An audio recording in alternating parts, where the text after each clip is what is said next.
According to reports from every single media outlet in existence, West Ham are aiming to sign this player, that player, his gran, his auntie, his uncle, his brother, his sister, his son, his daughter, you name it, whatever. West Ham are aiming to bring in players from all over the world before the end of the January transfer window, which could, and also it looks like it could sanction loads of multiple loan moves that you could maybe say. West Ham are looking at bringing players back. We've recalled quite a lot of the young players and rehomed a number of them this month. Connor Coventry's gone to MK Dons for the rest of the season. Mipa Odebiku was recalled from Huddersfield. He's gone to Doncaster Rovers. Joseph Anang today was gone back out on loan to St. Patrick's Athletic in Ireland. The trio, along with under-23 squad members Cardosa, Nathan Holland, Nathan Trott, are gaining valuable experience away from the club and could be joined by more at the end of the month. Longello is subject to interest from Nottingham Forest, whether that's going to be a loan move or a permanent move. I mean, there is rumours kicking about saying it could be a permanent move, but for me, that would be a bit of a crazy decision. Why not just send him out on loan? I said it in the video earlier on in the week that you are going to have players that you put your two and two together, you come out with the result, and you think, yeah, you can see why clubs would want to permanently sign them. And maybe they're going to test the resolve of West Ham and maybe offer over the odds for someone like Longello. But for us as West Ham fans, I believe we want to keep as much of the youth as we possibly can. Alessi, apparently, we're hearing, could be out of the club on loan, potentially heading to a championship side before the end of the transfer window. Earlier in the transfer window, we heard that Darren Randolph was reported at being close on a loan move to Aston Villa. However, David Moyes shut down the idea of a temporary move away from the club for the experienced goalkeeper. West Ham are, though, intent on bringing in a defender, apparently, and an attacker, apparently, before the end of the window. Bamba Dieng, one name of a million. Blackburn's Ben Berreton Diaz is another name who's of interest of the club. In defence, Duj Coletta Carr is rumoured to be potentially close, and is potentially a long-term target, was a long-term target, and could be coming in the door. West Ham would be keen on a loan option to buy, apparently, for the Marseille defender, but apparently Marseille are looking to potentially sell him this month. And if we were to capture the centre-half's signature, would that mean the end of Issa Diop at West Ham, with the rumours kicking about that he could be on the way to Newcastle? Anyway, welcome back to the West Ham Network. I'm Anton. Transfer Special, have your say. And it's not just me. It is not just me. Let's bring on our first guest of the evening, a regular of the West Ham Network. It is Looky Boy. Look, how you doing, mate? You well? I'm all right, mate. I'm with you now. I know you panicked a little bit. I wouldn't be on, but I'm in there. No worries, mate. No worries. I mean, listen, I know you've been wanting to get some things off your chest for a while. Yeah. I mean, you can as well. You can, of course, you can. This platform. This is your chance to get your voice, your opinion out there. Before you do, though, look. Before you do, first and foremost, are you keeping well? I've just come out of isolation for COVID. I've just tested negative today, so freedom is upon me. So right. I'm better than I was. Put it that way. Yep, absolutely, mate. Absolutely. Right. Let me jump through the comments, and we'll come on to you. And there's an abundance of players, mate. And there's an abundance of players. Oh, he's gone. Where's he gone? There's an abundance of players that we've been linked to, but even since like earlier today, from yesterday, there's just new players coming out there, some of them potentially laughable as well. And one of them I want to bring up to the equation here is BRDC saying we're now looking at Raphinha from Leeds. We'll come on to that in a second. That was my reaction as well. We'll come on to that in a second. Henry Layton, Raphinha, even Sky have talked about what a signing that would be. I don't doubt for a second it would be a great signing. It's just, do we believe that it would be a signing that we're going to get? Come on, you Irons, Matt. Hope you're well. Even though Raphinha, what a load of nonsense. Sorry. En-Nesyri has been Moyes' #1 target for a year. It seems he is obsessed with getting his man, him or no one. Ian Byford is saying evening all. Father Snowman's in the house. Jonathan David for 50 million. I'm not sure about that. Thoughts? Evening all from beautiful, even all you beautiful people from Howard. Pete Chapman, good to see you, mate. Lawrence, all the way from Auburn, Alabama. Good to see you as well, mate. Andy, good evening all. Getting spoiled with all these shows. Thank you very much. Pierre, evening hammers. Good to see you. Mark Alexander saying Jonathan David isn't happening. He is staying at least this summer. Absolutely. Peter saying hello, everyone in the room. Richard, good to see you, mate. Hope you're well. Hopefully with some concrete news. The 50 quid, if a bid has even gone in, would be En-Nesyri. That is the one player that I've bid for twice, and the player Moyes is desperate to get. Richard, sing Spider-Man song. I seen your post today. Ludders, hi all. Hope you're well. Peachy boys in the house. Hope you're well as well. Apparently, X has reported that 50 million bid was for Raphinha, and we've been given the green light for that signing. Hope you are okay.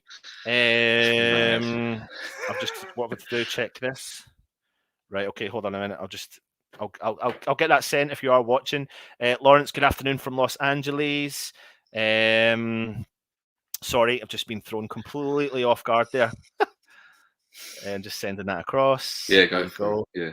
Done. Good afternoon from Los Angeles. Good to see you, mate. Hope the weather's lovely out there in Los Angeles. It's hopefully a lot better than what we're having just now. Loads of people in the chat. Garino saying Raphinha ain't coming. What a load of crack. Matthew saying loads of hammers. Absolutely love it. We'll come back onto the chat in a second. But looky boy, we've got a couple of days to go in the transfer window. We haven't really brought anyone in, or we haven't brought anyone in. How are you feeling?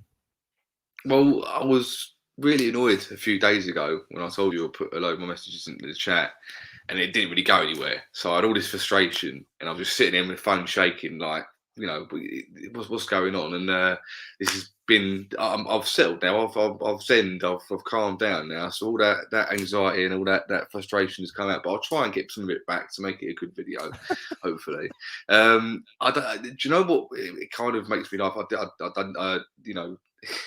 I look at a post on Facebook and Twitter and stuff like that, and I don't know whether it's a new thing where people, they get so annoyed they try to make things happen that aren't there. Like people get annoyed the transfers aren't happening even when there might not have even been any actual evidence that this transfer, so many transfers are happening. But I think people are it gets to that point where I'm very happy to just believe in Moyes, to just trust that Moyes has got, he's in control of what's happening at West Ham. Basically, he's got his hand on it and he knows exactly what's going on. I did see an interview after the Man United game where he looked absolutely downtrodden, as if he'd been sitting in the rain for half an hour waiting for a bus that didn't come. But he just lost the game away to Man United in the last minute with something that he shouldn't have even gone allowed. So I'm putting into context that he was, disappointed that it happened, and that played a part in how glum he looked and how despondent he looked, right? But there's a part of me that I've been listening to a lot of TalkSport this week, and I look at all the teams. And there was a great post that was, all that sort of stuff. Yeah, well, it's there, and I've been in isolation, so give me a break. I needed something to keep me a bit sane. But there's a point where you go, even if we don't sign anyone, right? It's bad. Right? We clearly do need options. There's no doubt about that at all. But I'm not as worried about it because of the current management team we've got in at the moment. Now, there's been plenty of times before West Ham have gone, we need a striker.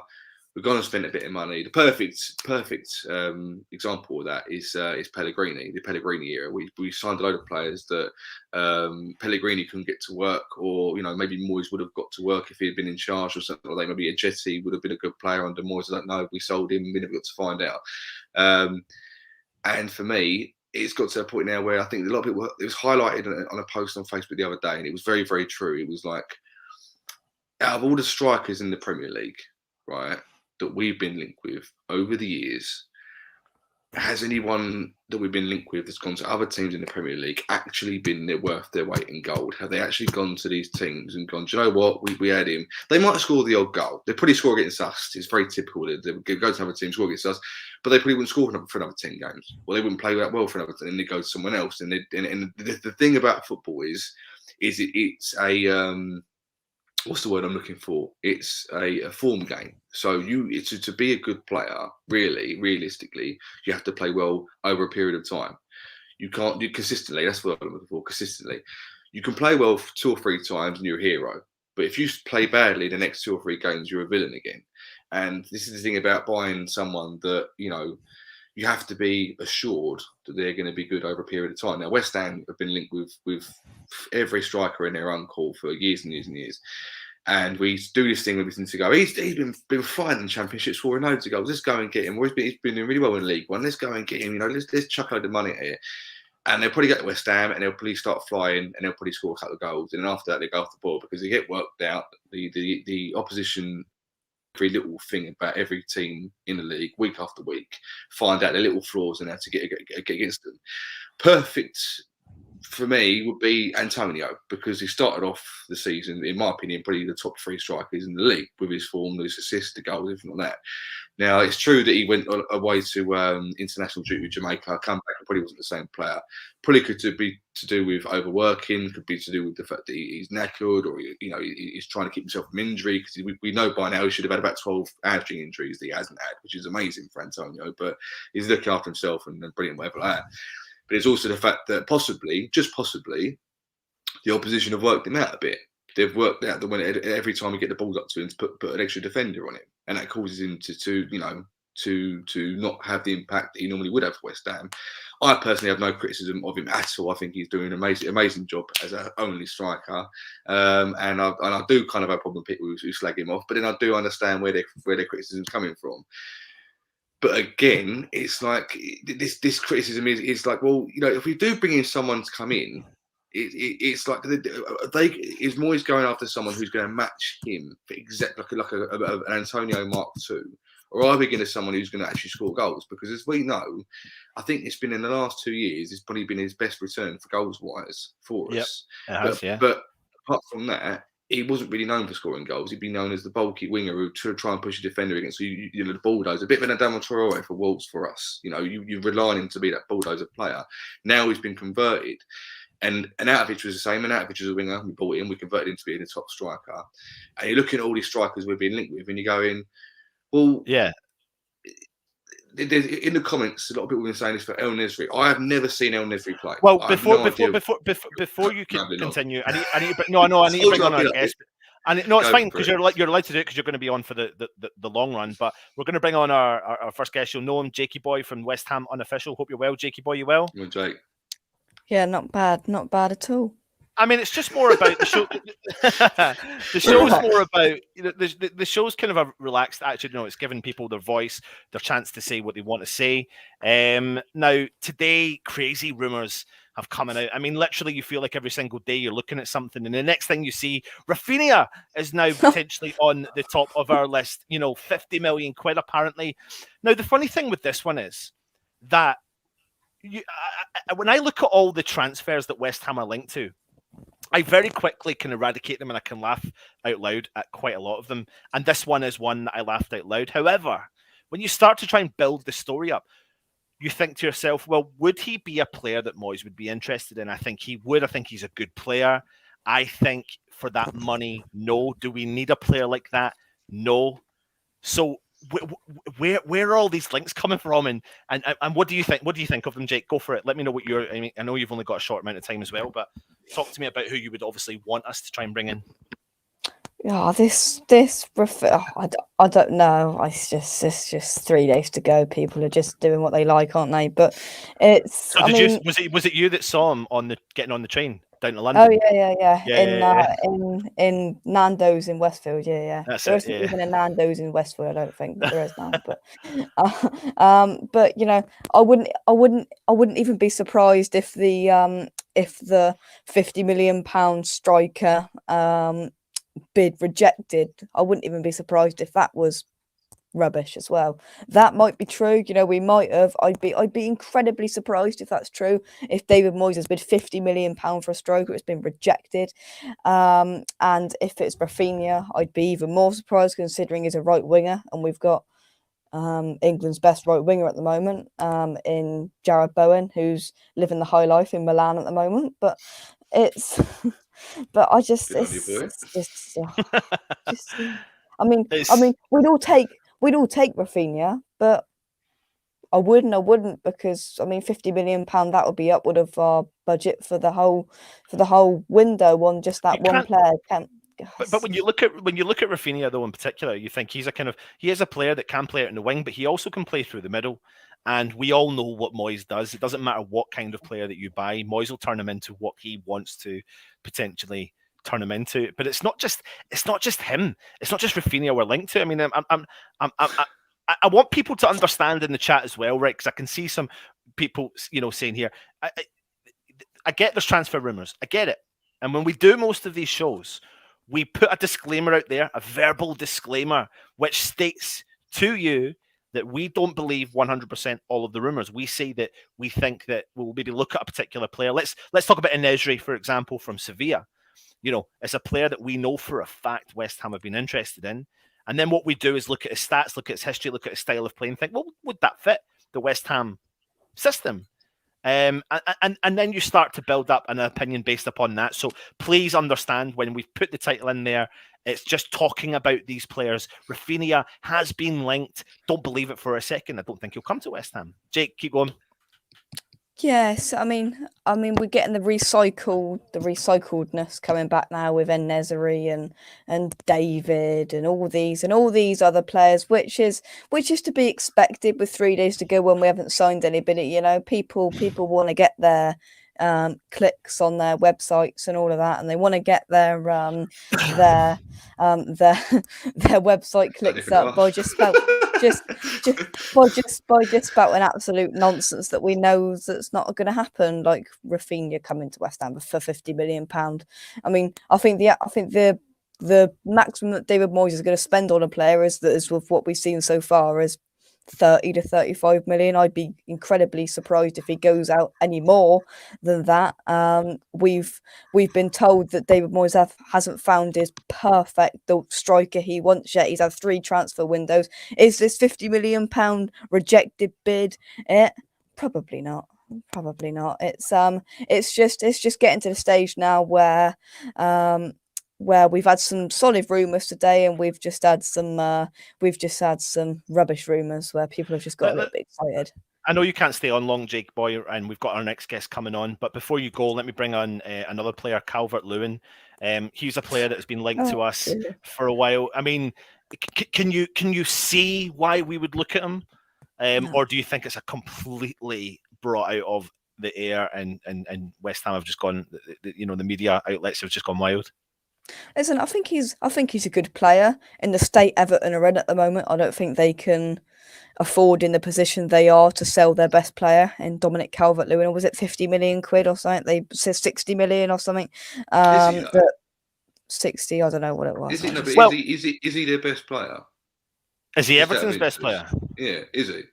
Would Everton fans say that? Well, I mean, who would Everton say is their best player right now? Well, no, I don't know, but it's because he's had an injury, I think, as well, and he's got. I know you've got long, Jake. I was going to ask you, and do you think if you could pick any player, considering their relegation battles at the minute, would you say Calvert-Lewin was their best player? Or one of their best? Obviously, he's one of their best players, no doubt about that. But if you're talking 50 to 60 million for an Everton team that are battling relegation, would you say that any of their players would go for 50, 60 million right now? Well, I think 50, 60 million pounds is probably what he's worth to Everton. Yeah. But is he worth that to us? No. If it was given to me for £40 million tops, it's 40 million for him, and we sign one other player and nothing. I would love to see Dominic Calvert-Lewin in a West Ham shirt. I think he solves our problems, but I don't think it happens. I think it's made up. But is he their best player? I mean, I'm trying to rack my brains. Who else they got? I've messed you up a little bit here, mate. So sorry. I've messed you up. Trying to fault. Sorry. No, that's fine.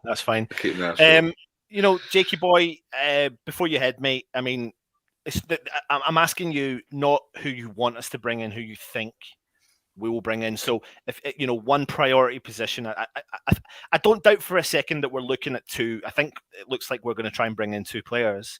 It's whether or not we can get those deals over the line, and if we can bring them in, name me one, not that you would like, that you think will come in through the door.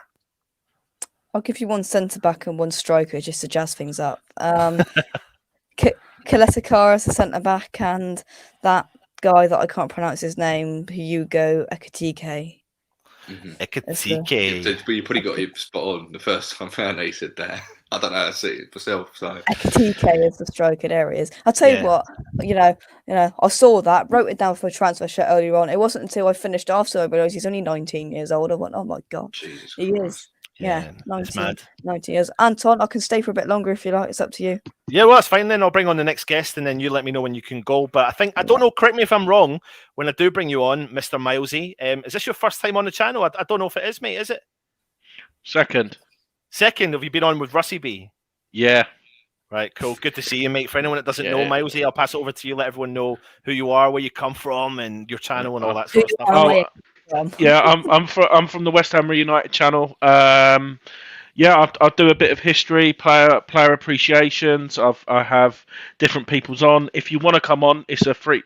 It's sort of Nick and Russ's idea, really. It's called the Reunited Fives, where you come in and you have to pick your 5 favourite kits in the West Ham era, and you have to come on and do that. So if you want them open to do that, you can find us West Ham Reunited on Twitter and Facebook and YouTube. So yeah. There you go, Milesy. There you go. And Lucky Boy's all over that, mate. Lucky Boy. My green screen is very underdressed now. I feel like I need to improve it. Definitely, 100%. It's better than the normal wallpaper you've got. Well, to be fair, Luke. To be fair, I expect more as you're on David De Gea's salary. I mean, I expect more, but it's fine. We'll go with it. Jake, it's your time to go now, isn't it, Jake? I'm pretty sure. Yeah. Yeah. Luke, do you know who you actually sound like? No, you go. Who's the Man United fan on TalkSport, the presenter? I thought you were going to talk about the Man United goalkeeper. I know, it was Man United related, isn't it? I should be a Man United fan, really. But... what's his name? Andy Goldstein. That's what you sound like. Oh my God. There you go. We've got our own Andy Goldstein. I would take that. Are you taking that? I've heard. Well, I've been called worse. I've been called. You actually do.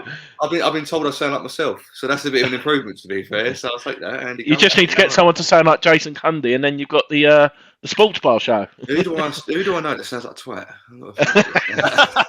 I'm hiding. Milesy, couple of days to go, mate. We've not brought anyone in. I've spoken to you before about, I mean, we're having such a good season. We've had a couple of good seasons where we're being consistent now for 2 years. There is no ifs and buts about it, though. We do need strength and depth. I think the Man United game really highlighted it because of the fact that it was their substitutes that made the difference. And when you looked at our bench, there probably wasn't going to be a player there, in hindsight, looking at it on paper, that would have made the difference. How are you feeling about the transfer window and with all the crazy links? Everyone's probably gonna think, what the hell am I talking about? Probably not gonna subscribe to me, but I actually think we're gonna get 3 signings in before the window shuts. Love that. I think Kalatakar's gonna come in. I've heard rumours that it's pretty much done, and I think he's looking at places to live, which obviously it's the West Ham Tower at Stratford or Canary Wharf, so that would definitely come in. But with regards to the strikers, I still think we're going to get Origi. I really do. With Liverpool will not want to lose out on him going free in the summer. And I've done a bit of homework for you, Anton, as well. Oh, go on, mate. He loves that. Go on. I love home. So Origi's played 295 games in his career, 64 goals and 25 assists. But on average, he only plays 47 minutes a game. Right. Okay. So as you can see, obviously we know him as the elite superstar. Obviously, there we go. There we go. You've got, but no, but obviously that's the stats from there. Yeah, of course. For me, I think he's the one. He is. I can see him playing as a 2, but Raphinha, who wouldn't want Raphinha? But I can't see that happening. And I still think we're going to get Lingard. I reckon he'll sign between 10 and 11 on deadline day. See, the thing is, right, when it comes to Origi, let's briefly talk about Origi then. We do know what he is capable of doing in the Premier League. He's stepped up against us. He's stepped up for Liverpool in all the big games, etc. For us as fans, we look at that sort of player and we think it's an absolute no-brainer to bring him in, especially at the fact that he is potentially available for around 10 million quid? Is that what is potentially rumoured? Because he's out of contract. Yeah, he's out of contract. Yeah, he's out of contract and come the summer. So why then are a club like us not looking at Origi? What are Moyes and Newman potentially not seeing that we're not seeing? I think the deal's pretty much done, but they're waiting when they want to leave it out as late as possible without Mane and Salah. Yeah. The They only, probably the won't. only, If one of them gets injured, they're screwed. Do you know what I mean? If one of them gets injured, they'll go, yeah, we'll take the punt and lose you for free in the summer. I think that's what it is. They're both playing in AFCON, aren't they, at the minute? Yeah. Go on, Luke. the only problem with signing a player like Origi, his role at Liverpool has been very much like, if the forward ain't playing, you're in, you're sort of second fiddle or you're super sub, right? Now, when you send on a super sub, he's got one job to do. You bring him on, you go, right, that's your job, stay in the box, get the goal. That's it. Boom, done, right? Doesn't have to do much else than that. They're going to log the ball in the box. It's Liverpool, they're going to just get service to their strikers. All he's got to do is nod it in or stick it in with his foot and job done. With someone like Antonio, who doesn't get brought off very often, even if he's puffing and blowing out his arsehole, it's a bit like, if he's going to be second fiddle to Antonio, he's either going to come on as a sub, which is very, very rare. I don't think he'll do that, or he'll play in certain games that Antonio won't do, like cup games and stuff like that. And you certainly go, well, if you're going to ask of more responsibility of him, is he going to be capable of it? Because, in my opinion, though, Luke, I think if Origi comes in, he takes Antonio's place. I really do. Wow. Okay. Right. I really do. I think he's that quality. I've been a huge admirer. Obviously, he scored that goal against us at the London Stadium when we beat him 3-2. He runs the channels and he stays in the box. He knows where to go. And when you've got Benrahma, Fornals, Bowen pushing the ball in, it's just a no-brainer for me. I actually think he takes Antonio outside. Or the other alternative is that we might try a cheeky 2 up top, and then in games. Come on, how juicy is that up top at Antonio and Origi, and then dropping one of the midfield players for the games that we can go out and we want to like get Watford, Watford, yeah, like the Watfords, the Norwiches, the Newcastles, these games. Before we move on, I've got the last guest coming on for tonight. I've just kind of staggered them coming on, so I'll bring him in. He's a regular on the channel as well. It's Mr. Irish Tommy. How you doing, mate? You well? Yeah, very well, thanks. What do you think from what we've been saying so far, then, Tommy? Yeah, there's been some interesting stuff. Some of it a bit ridiculous, I think. It looks like Ekitike is on his way. That's the most solid kind of link at the moment. It looks like a deal is going to be done for him, which I'm really happy about. He's a really good centre back and will definitely be a major upgrade on Dawson and massive upgrade on Diop. So really happy if we can get that over the line. It looks like we will. And just on that then, Tommy, before you move on, if we were and are to bring in Ekitike, does that spell the end for Diop with the rumours that are kicking about that Newcastle are interested in him? Would he move in this window to Newcastle, or is he literally gone from the club moving forward? It's possible, but it's far from certain. I doubt Diop has much appetite to move to Newcastle. It's not like he's been rotting on the bench at West Ham. He has had quite a bit of game time this season, so I don't imagine he feels unsettled in any way. Obviously, he knows at the moment he's back up to Zuma and Dawson, and if we were to sign Ekitike, he would drop further down the pecking order, really into 4th choice centre back. So it's possible. If we could get 15 million quid for him and basically have that pay for Ekitike, essentially, that would be a really nice bit of business. I'd be pretty happy with that because I've lost all faith in Diop. He looked so promising in the beginning, but I don't know what's happened to him. He seems to just be regressing all the time, and I don't know why. Yeah. But that one will be touch and go. Possibly, if we sign Ekitike and Newcastle were to come in with a good bid for him, but Moyes would probably be willing to let him go. I just don't know how much appetite Diop has to join Newcastle. Perhaps if they give him inflated wages, he would make the move. So it's hard to know of the Diop situation, but I don't care, frankly, if he's here till the end of the season or goes now. As long as we get Ekitike in, I think that would be excellent signing, and that would be a massive boost.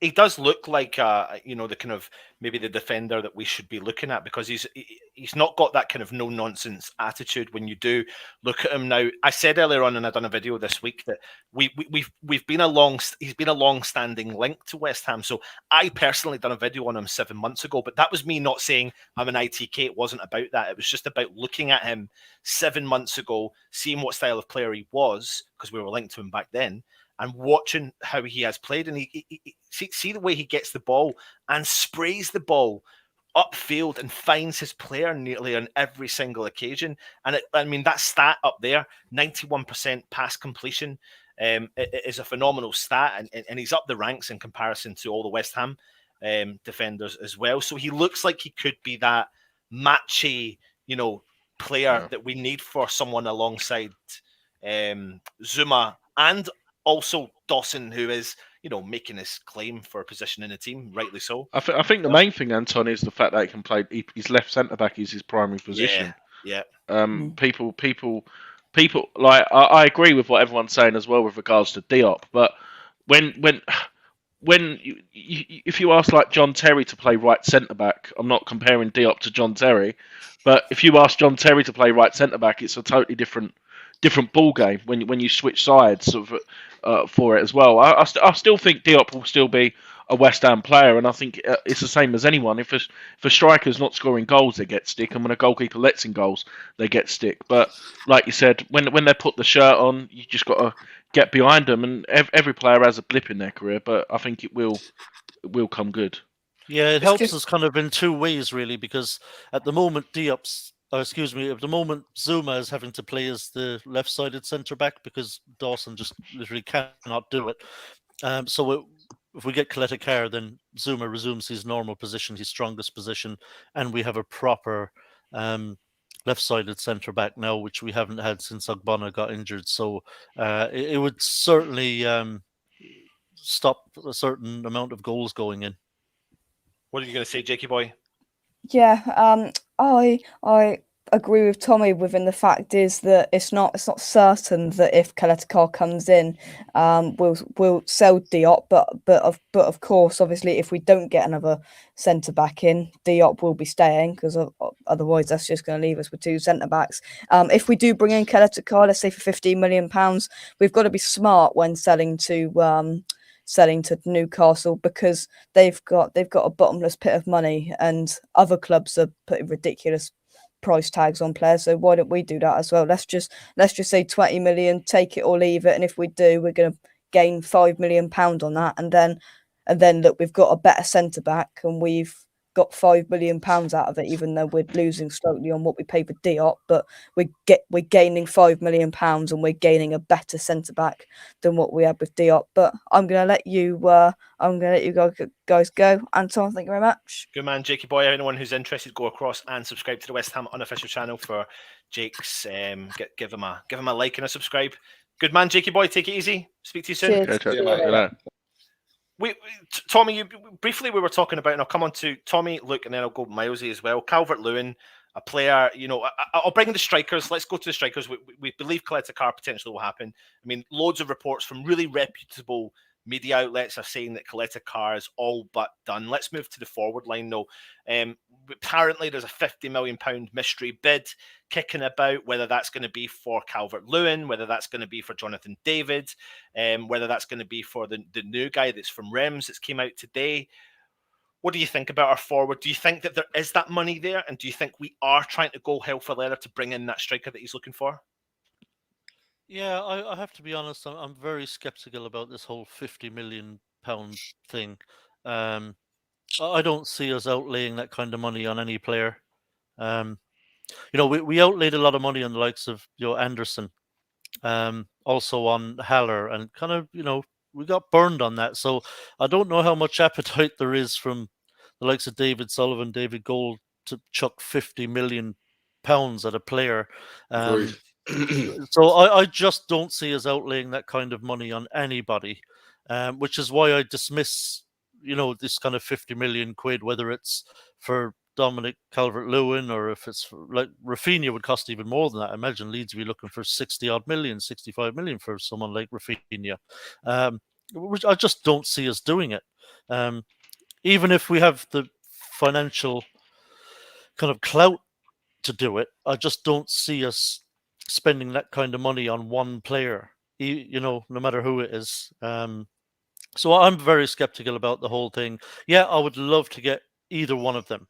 Raphinha is just an absolute quality act, just a brilliant player. And can you imagine slotting him in the number 10 role? I mean, I think he'd be sensational. That's what I think. This is why when I said earlier on, I mean, it is laughable. I think a lot of people do laugh at it. But when you actually start to think about how he could fit within our team, you could actually see, Moyes playing that kind of, him in the hole and having another option moving forward, because it looks like unless he finds a striker, an out-and-out striker that he wants, we're going to have to rely on bringing in that other player. But another player, I mean, En-Nesyri from Sevilla, considering they've just brought in Martial, he's another player that's linked to us. We've been linked to him before.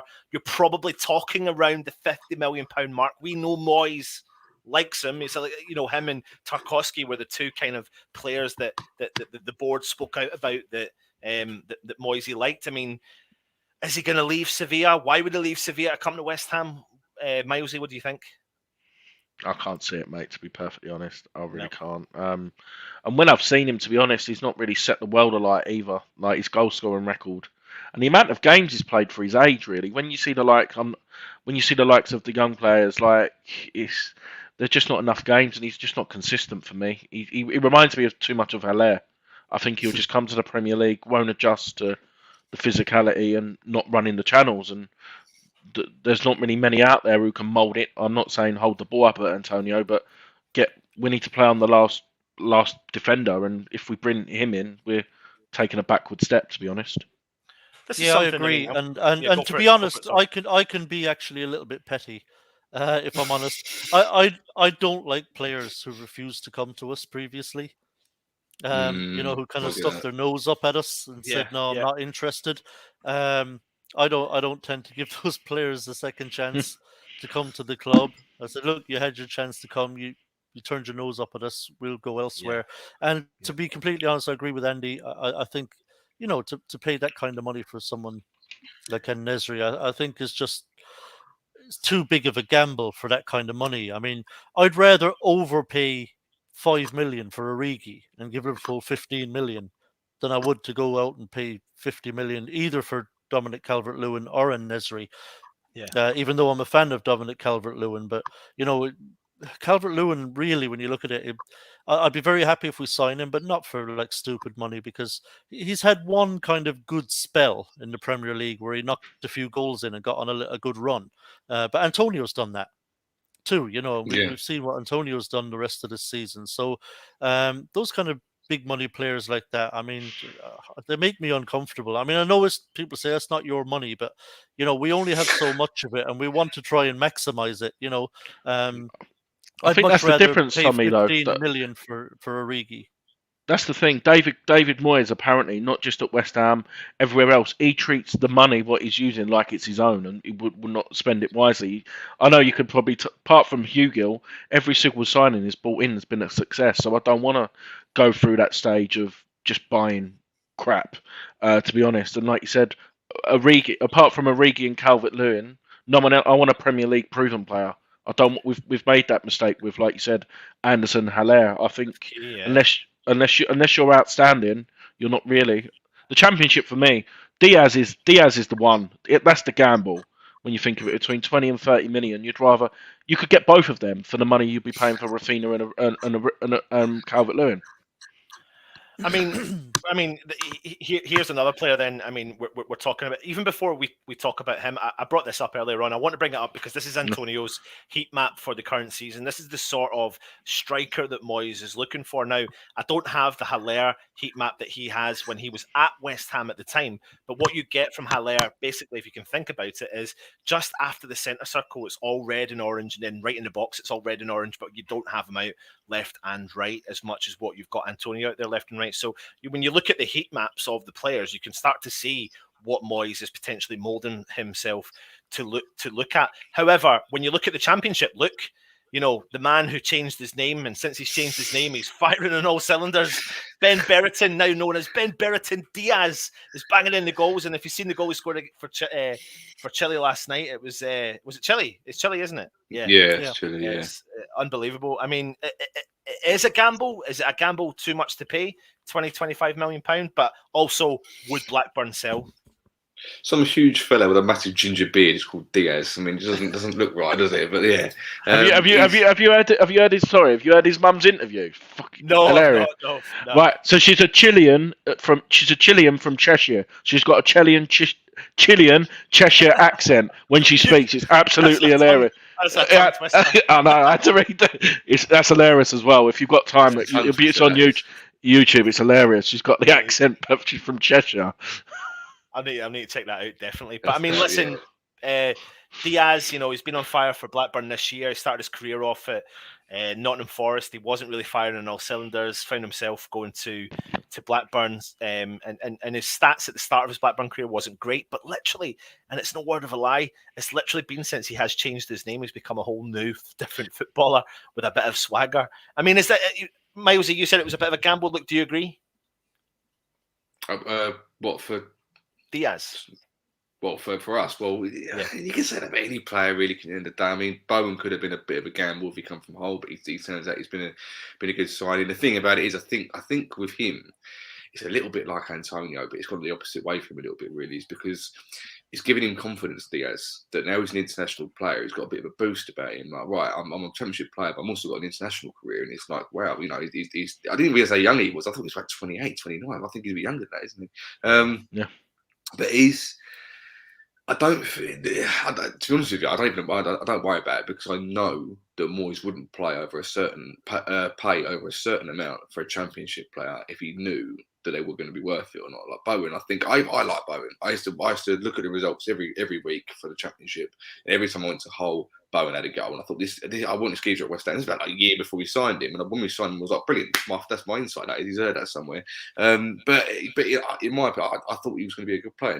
Now this guy, he seems to me from the very few videos I've seen of him, seems a bit of a target man. I think I don't think we even use Antonio as a target man really, unless we're gonna give him the ball in the middle of the park. But I think it would kind of maybe be a gamble purely because he's getting interest from not just us, but from other clubs. I think when we signed Bowen, it's a bit under the radar. No one else was really looking at him, and then we got him from Hull for 20 million, and he played really well for us. And then suddenly clubs like Liverpool went, hold on, we'll have a bit of him. But no one really sort of knew about him. He wasn't really on anyone's radar. I think the Spurs were sort of looking at him, but they were looking at other players in the Championship as well. So the problem with getting at the minute, Moyes' best signings Moyes has made, or the only signings he's made recently, really that no one knows about, have worked out. You know, Suchek and Safal, no one heard about them. They come in, they were brilliant. They've been a bit under form this season, but they started off really, really well. Everyone knew about Zoom when he's coming, he's been really well, but that's the only one everyone sort of really knew about that he was coming. But there's about 4 or 5 players in this window, including Diaz, who have us plus other clubs going for him. And at the minute, it's a bit like, well, who's going to offer the most money for him? And I don't think that's kind of the game that Moyes wants to get into. I think he likes to go, right, this is how I want. Oh, really? Okay, we'll get him in then. We'll chuck a bit 15 million at him, 10 million at him. We'll get him in. And he tends to do really well. Vlasic was kind of the same. No one was really after Vlasic. We went after him. We got him for 20, 25 million. And he's worked out for Moyes. I think he's done really well for the game time that he's had personally, which I think he's worked out. So I personally wouldn't really go for him based on the fact that we've been after him a little while now. He's got a few clubs after him as well, and he's doing well for Blackburn Championship, no doubt about it. I don't take it away from that. But I think, and he can take a penalty. I didn't. He can actually score penalties. He scores penalties. I mean, I want to move on again. I mean, because it's not going to be a crazy long show, but let's get on to the Jesse Lingard saga. You know, it's going up and down, left, right, and centre. Nobody has a clue what's going to happen. Milesy, you're pretty confident that we'll bring him in at the last minute. We're hearing things like Man United don't want to do a deal with West Ham. I still think there's a deal to be done. I do agree. I think there could be a deal to be done. I don't think it is dead in the water completely.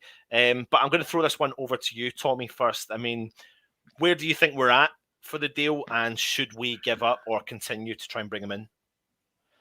Yeah, I don't think we're anywhere close. I actually disagree with Andy on this. I don't think a deal will be done for Lingard. I doubt United particularly want to send him to West Ham right now, because it's expected we will be challenging Man United for the remainder of the season. So I don't think United particularly want to sell Lingard to us. I think Lingard would come.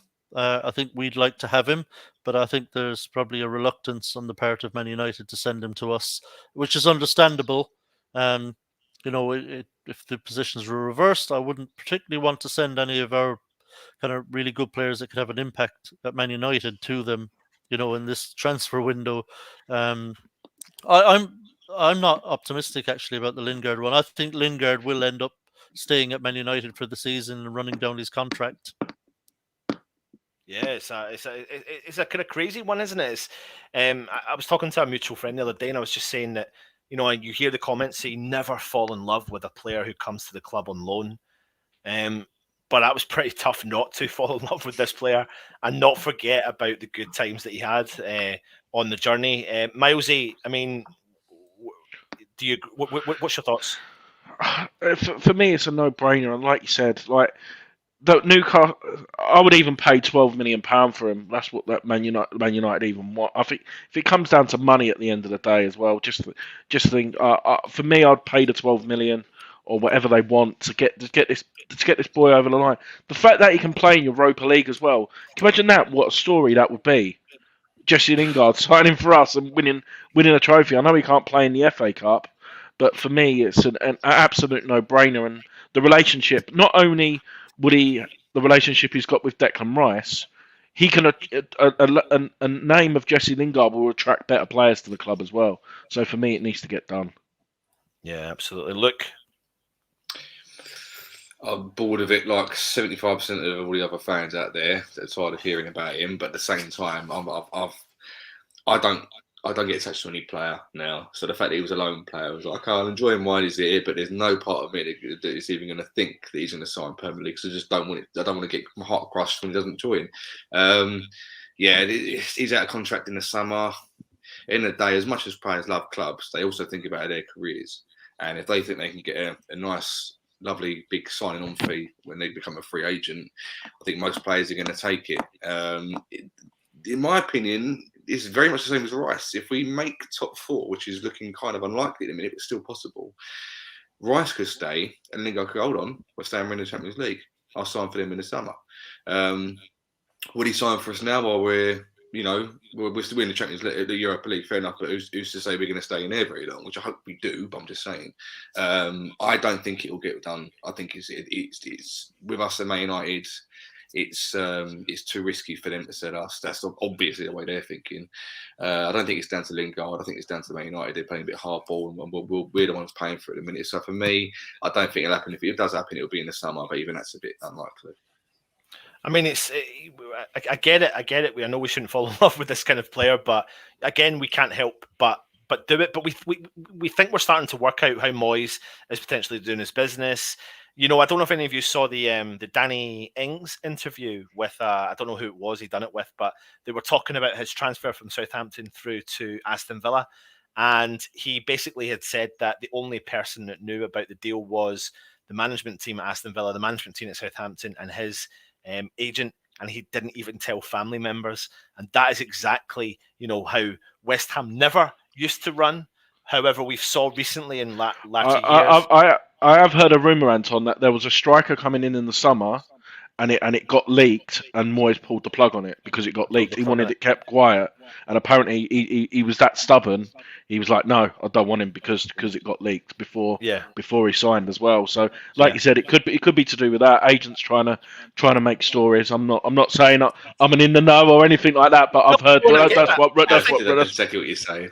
But I think the key message here is, when we try and do these channels, of course, we put the titles out there, but we do put the disclaimer out at the start. We say we're not saying that we know this information. We do ask people who say they know and they tell us information, but I'm a fond believer of, until they're wearing that shirt, until they're holding that shutter up in the West Ham website or the Twitter account that they're doing it, then they've actually signed for the club. And I think that was a key message about the Areola situation, because that came out of the blue and no one really reported that. People reported it weeks before that we were linked to him, but no one actually seen the deal getting signed, sealed and delivered. But when it comes, final question before we head, when it comes to the transfer window as such, Tommy, how important is this window, and how important in particular is the last 3 days of this window, mate? Oh, you're on mute. Thanks for that. Yeah, it's absolutely vital to our season, in my opinion. We have got to bolster the squad, especially at centre-back and striker. And those are the two things that we absolutely have to do. We're going to have quite a few games coming up potentially. So, we're going to have Premier League, obviously. We should progress in the FA Cup against Kidderminster. If we get another handy tie there, we could have a good run in the FA Cup. We've got the last 16 tie of the Europa League in March. So potentially we're going to have a lot of games to play. And as the squad is right now, a couple of more injuries to a couple of key players, we're in big trouble. We just can't sustain the season with the squad we've got right now. We need reinforcements. I'd love to see maybe 3 players come in. I think 2 is the absolute minimum, centre back and a striker. We've got to get that business done. If we don't get that business done, even if we get Coletta Carr and don't sign anyone else, I'll be really, really worried about our second half of the season. Because ultimately it leaves us in a position where the same 11 players almost are nearly having to play every game. And we could potentially have a lot of games. So that's a real worry. I think there'll be burnout. I think it'll affect results. We'll drop a lot of points potentially. So if we don't sign 2 or 3 players in this window, I would really, really worry for our second half of the season. Yeah, I get that. Look, over to you, mate. What do you think about, how important is this window? If we don't bring anyone in, how do you think it will be? I mean, we all know that there's going to be a big reaction from the fan base, but coming away from that, where do you put it at this transfer window more than any other one? It kind of doesn't make sense. At the same time, it does make sense, because you go, well, the only reason why it could be in this position is because Moyes does like working with a smaller squad. But at some point, you're like, mate, this is taking the piss. I know you like us working with a small squad, but you're down to the bare fucking bones. And it's like, the players are literally like, we need a break, because they're just like at a breaking point. At the same time, you're on that precipice, aren't you, with going, well, he don't want to spend money because he wants to spend. He wants a small squad. At the same time, we could do a few extras just to alleviate the tiredness of the players and what have you. Secondly, then you got the fact that don't want to spend too much money, and you think, well, Moyes doesn't mind spending not much money, so it works out for the board. It's cheaper, but at the same time, you want to get players in, so it is that and the other. I am surprised we haven't brought anyone in. But at the same time, I'm kind of not surprised. I'm not panicking as well. Maybe I probably should be. I should probably be panicking and having a bit of sweat on, but I'm not at the moment. I think it's because I just purely trust in Moyes and where we've got to. I am still living on that dream wave of, oh my God, we're 5th. Oh my God, we're in the Europa League. Oh my God, we're in the FA Cup.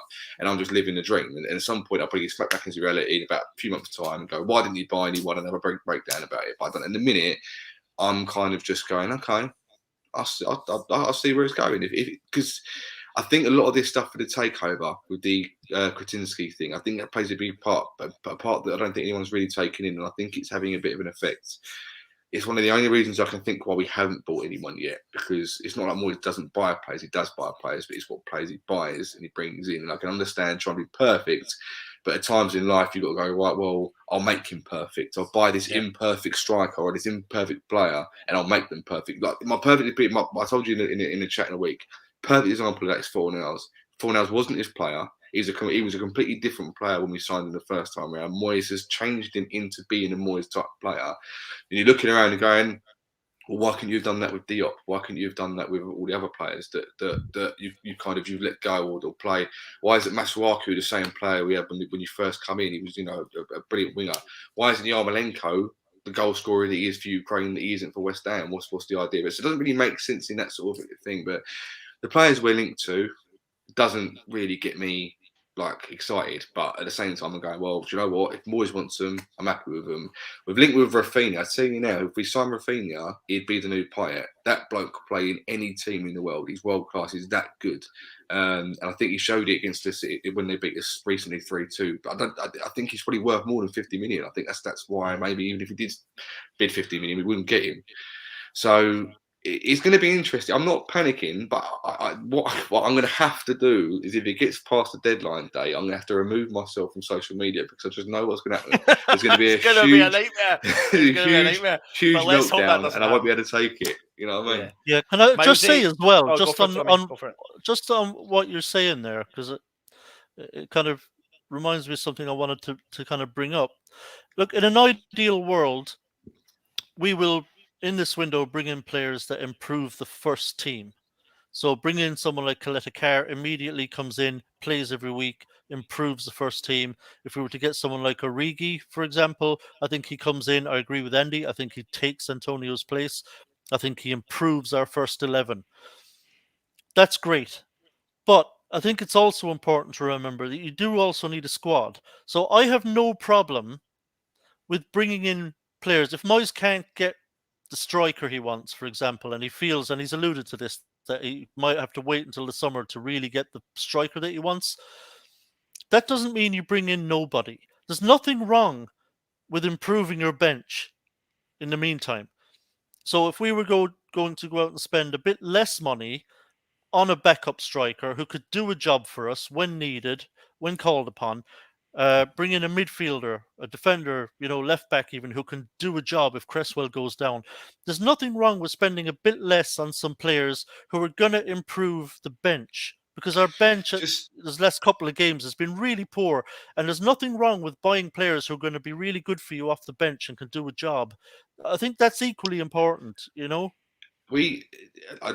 do agree with you there, Tommy, 100%. I'm not disagreeing with you at all. I actually think that's one of the main points that should be going on with West Ham at the minute. But the thing about it is, I think Moyes' mentality has shifted so much now that he's trying to think like a top four club. And if you said to a top four manager, would you bring in a player that's just going to be a squad player? Would you spend money on do these top clubs? Do they go, right, we'll sign him because if so and so is out, he'll do a job? I don't think they do. I think a lot of these top clubs, they go, right, if we bring this player in, he's got to be better or competition to the player we're bringing. So if we're bringing the right back in, he's got to potentially be better than the right back we've already got. And I think that's what Moyes' mentality is, trying to go, right, we're not going to sign just he'll do. He won't concede goals. He won't concede. He won't score goals either. He'll be a stopgap until so-and-so's injured and he can go back into the team again.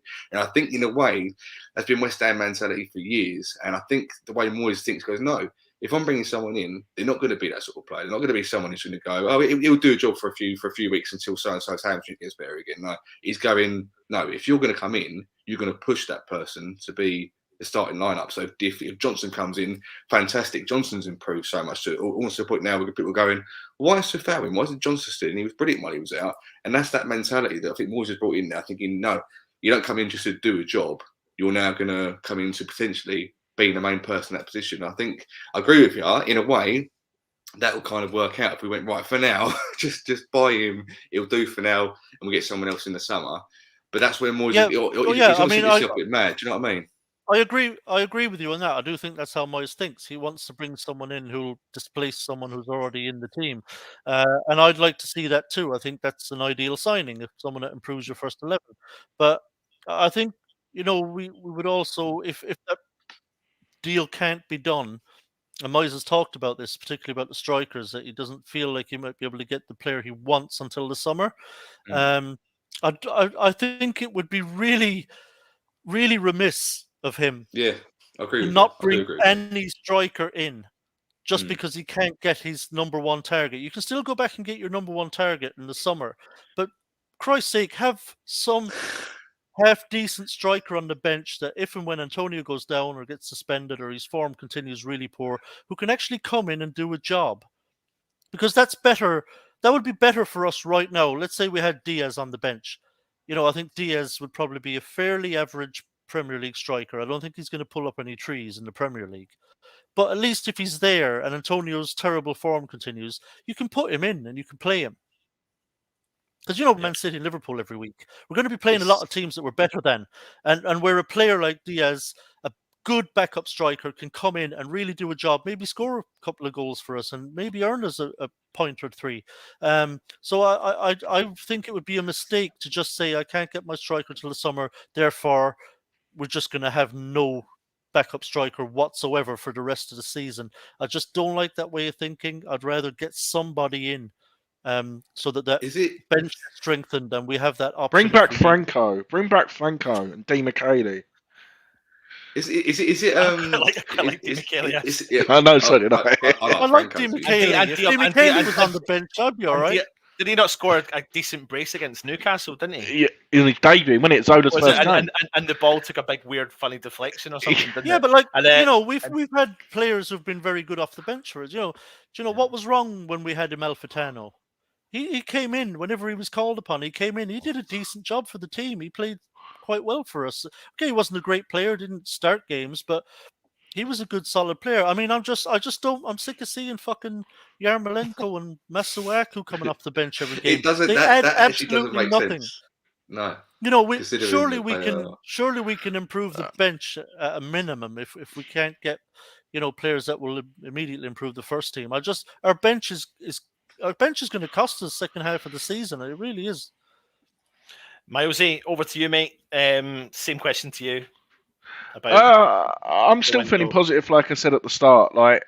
If you look at the overall transfers, just in the Premier League in general, it's not really happened for me. And I do agree we'll get something done, because if a Premier League side comes in for you or someone we're offering European football, I think a player's head will get turned. And I believe Moyes don't just judge players for what they do off it. It's like their personalities and stuff like that. And that's where, if you look at it, Fornals has come in, Souček, they're good people, Soufal, even their social media, what that means. And I think that plays its part as well. And if you look at the last 3 January transfer windows, Bowen, Souček, etc., they've come in. I think Moyes has not signed a player with 5 days or less of the window. So Lingard last year as well. So he does like to leave things late, and I'm still feeling positive. Like I said at the start, Kalatakar, Lingard, and Origi for me. I think we'll get done. And I don't know about. I know you sort of asked me the question, but would you boys take that if them 3 come in? Oh, from your mouth to God's ears. Yeah, that would be. Yeah, that would be unbelievable. We get those 3, all of a sudden our window looks fantastic. It does. It absolutely. There's a part of me that Jim White is on TalkSport, obviously. The man who should not be named, but I can't stand him. But he's a big Moyes, big Sullivan mate, and there's a part of me that Jim White loves the old deadline day, and I reckon there's a part of him that's going, here, David, don't announce anything till deadline day, because I need some deals to talk about on Sky Sports. So he's gave up Sky, isn't he? So he's gave up Sky, so definitely done something. Between 11 and 2. 11 and 2 on whatever. Absolutely.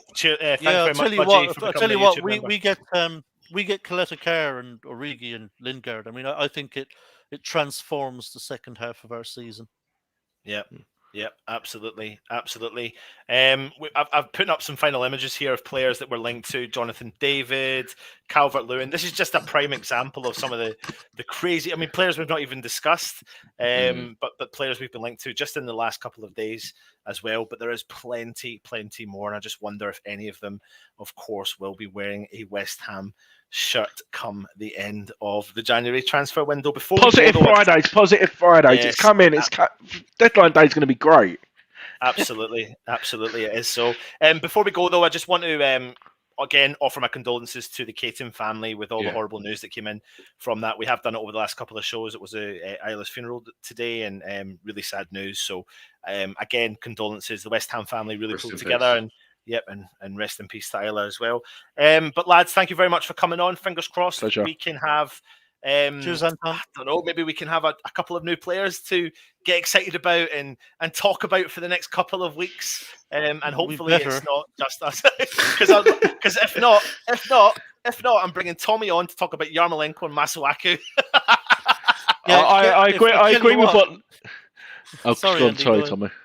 No, I said I agree with Luke. If it gets to 11 o'clock and we've not signed anyone, I'm deactivating my Twitter, Facebook, and Instagram until at least Kidderminster. I'm not looking at social media if that does happen. Yeah, get I'm me feeling back on that. positive. Yeah, get me back on that next show, Anton. If we don't sign anybody. Don't you worry, mate. Don't you worry. I will do. Excellent. Listen, everyone, thank you very much for joining us. Milesy, West Ham Reunited. If you're interested, go across there, hit that subscription button for West Ham Reunited. Go and help them out, build up their channel as well. Iris, Tommy, thank you for coming on. Lukey Boy, of course, Pleasure. the usual. So listen, everyone, take it easy. If you are new around here, make sure you do go and hit that subscribe button. As you can see from there, it's just coming up, and then you can go and hit that bell notification as well. Like, subscribe, and touch the bell. That's the one. Don't know what bell you're talking about, Milesy, but hopefully it's just your It's own after bell. 9 o'clock. It's after 9 o'clock, so I got away with it. Right, come on, you irons. Stay safe. Come on.